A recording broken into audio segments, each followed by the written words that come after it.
What is the snag that we have? What I'm saying snag, 37 companies took part in the bid. We received something like 37 quotes.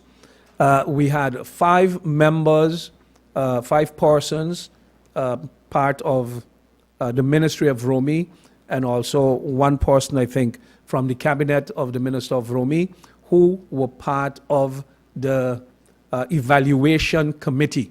Of the 37 companies that took part, something like a dozen of them did not qualify. They did not submit certain documentation. Something was wrong with the manner in which the bid was put together or whatnot. The committee just finalized last week, I think it was, their advice, and the advice has been signed off on by the advice has been signed off on by the SG and is now heading for the finance department for the financial advice, and then for the package to come to the Council of Ministers for a final decision. And once that is decided upon, then the contracts can be signed with the companies that have been awarded a contract. At this point in time, don't ask me how many companies have won. There is an advice that is heading to the Council of Ministers. So I don't know how many companies are being proposed to get a contract, whether 1 or more companies will get 1 or more districts. That too, I do not know. What the intention was, that no contractor would be given more than 2 contracts, to avoid that, let's say, 1 contractor would win all 18 districts, and then you would take away from the whole concept of young men and women from their district cleaning that district. There was a point system that was part of the evaluation, and if a contractor was from South Reward, he would get extra points for being from South Reward. So if a company from Dutch Quarter bid for South Reward, they would get 0 points on the issue of being from the neighborhood. But if the contractor and the employees are from the neighborhood, they would get extra points. So it's like what you would call the hometown advantage. If you're from South Reward, you have preference over a contractor from somewhere else. But that does not mean that if you're from South Reward and your bid is for 100,000 guilders a month, and somebody from Dutch Quarter bid 45,000 guilders a month, that he does not get extra points for his pricing. So it is an evaluation methodology that was put in place, but once we know the outcome of it and we take a decision, the public will be notified. Why I bring it up is because we get phone calls all the time.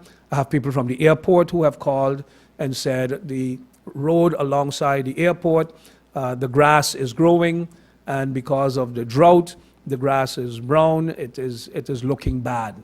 And we have been telling people, hold on, we are waiting on the roadside cleaning contracts, and we are asking everybody to be a bit patient and wait maybe for another week or 2, but definitely in the course of this month, the contracts will be awarded. It is not like they're going to need garbage trucks or heavy equipment. So as soon as contracts are signed, let's say on Monday, by end of that same week, those contractors should be able to mobilize and begin the cleaning process of the roadsides. I am way over my time. I want to thank you for the opportunity. I doubt there will be any questions, but other ministers are here. Today I'd like to speak about generic prescription drugs. I was on a radio interview recently where I believe the impression was created that somehow using generic prescription drugs is less effective. So I've taken the time to do a little bit of research together with the inspectorate, as well as spoken to a number of pharmacists on the island. And so I want the public to understand the difference between brand name drugs and generic drugs. In the course of developing different pharmaceuticals, companies invest a lot of money in the research and also clinical trials in terms of developing new medications. And as a way to compensate, to recover that investment that's been made over time, they're given a period where they're allowed to sell their brand name drugs without any competition from other manufacturers. This is the way that the pharmaceutical companies recoup their investment. After a period of time, though, generics are allowed to be produced. And generic medications need to have the exact same active ingredients. The inactive ingredients may vary a little bit. It needs to have the same strength, it needs to be administered in the same way, and it needs to perform exactly the same as a brand name. If you think about it, it wouldn't make sense that you come out with a lesser equivalent. Also, it needs to comply with certain production standards. So in other words, you need to be able to be confident about the quality of those drugs. In the United States, for example, 80% of all drug sales are actually generic drug sales. And this is an important way for countries to maintain the cost of their healthcare system because pharmaceuticals, medications are an expensive part of our healthcare system. And so why am I addressing this issue is because by creating the perception that generic drugs are less effective, it actually is doing a disservice to our community because there is something which is called a placebo effect. So in other words, if you gave somebody a sugar pill and said, look, this is a special medication, it's going to give you more energy, you're going to feel better, it's proven that sometimes it can have a psychological effect, in other words, where the patient will feel as if they have more energy and they feel better, but it's actually something that's been created in their mind. It's a psychological effect. And the same thing can happen if you say, look, I have a drug that's less effective, even though it's exactly the same drug, you will find also that patients sometimes react to that mental perception. And so I think it's an important point to address because as a policy, in order to help control healthcare costs, the use of generics is a very logical way to bring down the cost of healthcare. That said, even between different brand medications, in other words, the same medication but produced by different manufacturers can have different effects. Sometimes there can be a difference between one generic or another generic because everybody's a little bit different and everybody absorbs chemicals in a different way. And so in the event that that the person feels that there's a difference between one medication and another, all they need to do is speak to their physician that prescribed the drug. They need to show the physician that there is a difference between one medication and another, and they can change the prescription and make the argument to the insurance company that in this particular case, a different medication would be more effective. But in general, that percentage is a very small percentage, but I want the public to really understand that you are not being shortchanged, you're not being given inferior medications if a generic is being prescribed.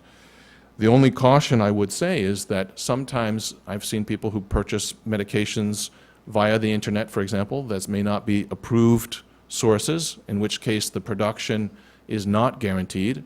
And also there have been stories about where people buy things not through pharmacies, but perhaps from other individuals that are imported in an illegal manner.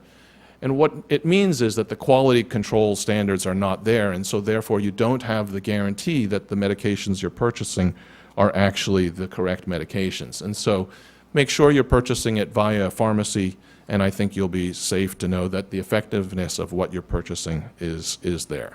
As per the advices from the Kingdom Council and the Council of Advice on St. Martin regarding election, do you believe so that St. Martin should go ahead with election in September, knowing that the rationale given by the former government that asked for early elections to eliminate or curb ship jumping cannot take place? Do you believe we cannot go ahead because the Council of Advice here on St. Martin, the Kingdom, is also objecting to the electoral reform? Do you think it is necessary that St. Martin should go ahead with an election when the real problem is not yet addressed? There is no one cure, in my opinion, that would stop members of parliament from becoming independent. One of the proposals that is also circulating or floating, if you want to say, a proposal that has put forward to be considered is the interpretation that the seat is won by the political party, and therefore no one can become independent after an election. So if a party has 5 seats, those 5 seats belong to the political party. And if William Marlin, as the holder of one of those seats, is no longer prepared to stay with his party because the party has drifted from what they stand for or what he believes should be the direction they should go, then that thought, the people who are supporting that thought are saying, then that individual member would have to resign from the party and leave the seat. You cannot pick up what belonged to a party and walk away with it. That is even worse in the sense that, when I'm saying even worse, for those who believe in the free mandate, the oath of office that the member of parliament takes, saying that he will vote his conscience as he sees in the interest of all the people and not in the interest of one individual political party, even though that's the party he won with and that's the party that has helped secure him or her a seat in parliament. So you have that group that says, if you go that way, then you shut down ship jumping forever. What you would not shut down is the fact that, okay, I have won a seat with my party, but I'm going against any and everything the party stands for. So I will not support anything they come with. I will not support anything they propose. I will not vote along with them. I am towing my own line. That is your good right. That is your good right. And then the dynamics are going to play out accordingly in Parliament. Saying that it makes no sense then to go to an election on September 26th because there is no change to the system. Even if you have a change to the system, I'm saying it may not eliminate it, but what, in my opinion, this proposal would do is take away, remove the incentive that if I break up the government and move over on this side, like right now you have an 8-7 in government and opposition, any one move, you have a 7-8. And that move can be compensated with, hey, if you come and support us, you can get 2, you can even get 3 ministers. Now that won't be possible because if that one moves, that one can't participate in the formation of the government. Postponing the election, whether for 6 more months or for another year, is not an option for me. It is not an option for the government. It is not something we have considered. If, however, for instance, we reach agreement with the Kingdom government that they say, well, if you tweak it this way, we will support it, and the Council of Advice on St. Martin agrees as well, then we might be able to say, well, guys, listen, to make sure that we can push it through before the election, let's all agree to postpone the election with a month in order to get this through Parliament. And that scenario I don't see taking place. So I don't want to send out no mixed signals that government contemplating, government is not contemplating, government is not considering, government has not put forward any proposal or is embracing any proposal to postpone the date of September 26th. As you explained, all that's happening with the advices, and you also mentioned the steps taken by Bonaire and St. Eustatius. Do you think it is time for St. Martin to now take the bull by its horns, get Aruba and Curacao to now approach the Decolonization Committee and file a complaint against the kingdom for excessive meddling?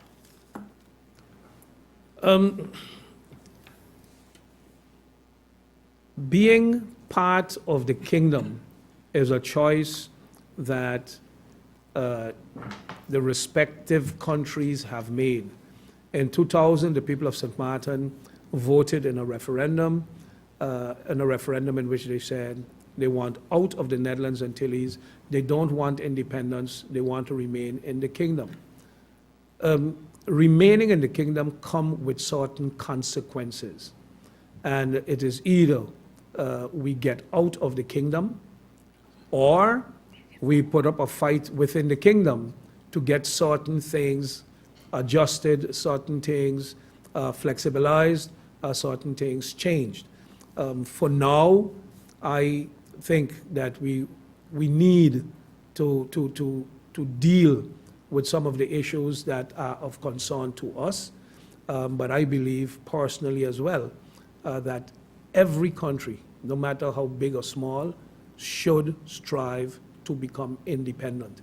It does not mean that becoming independent is something we need to do today or tomorrow. It does not mean that independence means you're going to shut everybody else out. We see in Europe, countries have fought wars to become independent of each other, and after they have become independent countries, it took them some time to come back together as a European Union, and we have now seen the first to exit being Britain. We have seen how the United States was put together, how they were independent states and they became the United States, and we see all over Latin America you have independent countries and they're working together. But the key word is they're all independent countries who have come together to work together on some basis of equality. Interesting, when I was at the United Nations a week ago, it was interesting to see that the biggest countries in the world were there, the smallest countries in the world were there, and whenever votes were cast, no one was told, because you have 300 million, you're allowed to cast 30 votes, and because you have 30,000, you're allowed to cast half of a vote. The small Caribbean countries like St. Kitts and Antigua and Dominica, who were there, their seat represented a same vote as big European and big Latin American countries with millions of people. Thank you, Prime Minister Marlett. Bibi, thank you very much for your questions. Andrew Dick, the Daily Herald, you have the floor. Good morning. Good morning, Prime Minister. The appointment or the reappointment of the governor, has the Council of Ministers decided whether they would reappoint the governor, or will you be looking for someone else? The position of the governor is one where he's appointed for 6 years. The appointment is made by the kingdom government, and it's on a proposal of the Council of Ministers. In 2010, we had no Council of Ministers. It's a proposal that came from the Executive Council. We are now in 2016. The first term is up, and it is the Council of Ministers that would have to put forward a proposal either to extend the appointment or to reappoint the governor or to appoint someone else. The government has not taken a decision as yet. How soon will the Council of Ministers do that? Or? The Council of Ministers will do that soon, and the outcome you will hear from the kingdom government, because as I always say, when you're putting forward of somebody, for instance, like vetting of ministers, we always have news outlets, newspapers, or radio stations, news people that want to have a scoop, that want to have the first breaking story. from me. You won't be getting breaking stories. So people who want to speculate, that's for their own account, because you don't want to say, well, yes, we did, and then it turns out that it is not accepted, or you say we put forward Harry's name and Harry is not accepted, and then the whole question is, why was Harry or why was Mary not turned down, or why wasn't the governor's name put forward? And if the governor's name was put forward, why didn't the kingdom government? So I leave that up to those who have to take the decision. We just need to make a proposal or a recommendation, but the decision belongs to the kingdom government. Okay, the head of the security service, I know that we've been having an acting head for quite some time now. Any time a reappointment or appointment of a head will happen? For several years, there is no head. There has been an acting head. Before my time, a selection process had started. When I came in, I was not even aware that that selection process had started, but it is now at the Department of Personnel, where the persons who have applied, who have been interviewed, and the selection process is now ongoing for the selection of a head. Once an advice comes to the Council of Ministers, a decision will be taken on that as well. Thank you. Thank you, Andrew. Bibi, you have the floor. Thank you, Cedric. Minister Gibson, I read some stuff on the blog, on the social media, where 2017 the government is planning, because you're now dealing with the draft budget of 2017, that there's an intention to cut the vacation pay for civil servants. Is that true, or is this just another rumor? It is the season of election, and it's an art form at times to confuse the public with rumors and other innuendos in order to seek certain benefits and advantages from a political point of view. The question of cutting the civil servants' vacation allowance also came up when we were attempting to balance the budget. I addressed it then. The source of that was indeed measures that the previous government were thinking about in order to balance the 2015 budget. They couldn't, and they had to do a lot of cutting or try to propose cutting in order to balance the budget. And that was one of the thoughts that they had to reduce expenses. As you know, we balanced the budget this year, and we also set the foundation for the budget for the next 5 years and stabilized the financial situation. You will recall the CFT saying St. Martin has turned the corner. So such draconian measures, and I call it a draconian measures once you go and try to interfere with the income of civil servants, then it's really desperate. The direct answer to your question, no, that is not being thought about. It is not intended. It is a vexing rumor mongering that's going on as far as that is concerned, and that comes because of the season of election. Thank you very much, Minister Gibson. I turn now to Minister Lee. Can you give us an update on the situation at Maho, and can you tell me if that company obtained a business license for CM&M, the company they're planning to do change of hands with? I'm not in charge of giving the business licenses, so I couldn't tell you about that. I do know that the discussions at Maho have escalated now to some sort of a court case. So it is in private matters and in a judicial system, and whatever the outcome of that will be public. It's not under my purview per se. It's in, as I understand, it's now in the hands of lawyers, and they're in discussions. So it's a private matter between lawyers. Thank you. Prime Minister Marlin, my colleague asked you about the nomination, or if you want to say extension, reappointment of the governor. It's been months now. I have gotten information that the kingdom had sent a letter to the government of St. Martin asking what St. Martin is going to do, whether or not they should reappoint the current governor or if there is a new candidate. Can you tell me if you had received that letter? And if so, why is St. Martin dragging its feet? Maybe one of the things that I've always said that is interesting about the media, you create a spook and then you start hunting it, or you accuse somebody of something and then that one has to defend themselves. So I can go into the whole semantics of where they got it from, where they got it from. There is absolutely no letter from the kingdom government to this prime minister.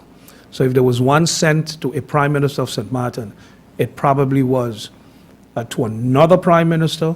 But since I am prime minister from November 19th until now, there has been no correspondence from the kingdom government to the St. Martin government. Absolutely none. So anybody who knows about the letter would have to ask the kingdom government where they sent it, but they did not send it to me. Thank you very much. Thank you, Bibi. Andrew? Prime Minister, the GEBE, I don't know if you could give us, if you got an update on the recent outages. You know, they have been increased since earlier this week.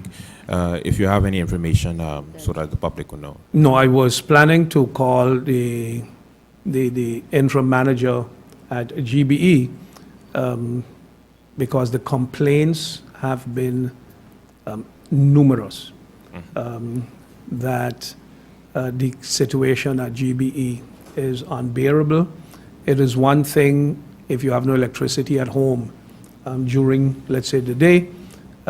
Yes, it's inconvenient because your fridge, etc., is off. But when you're operating a business and you can't operate your business because you have no electricity, that is not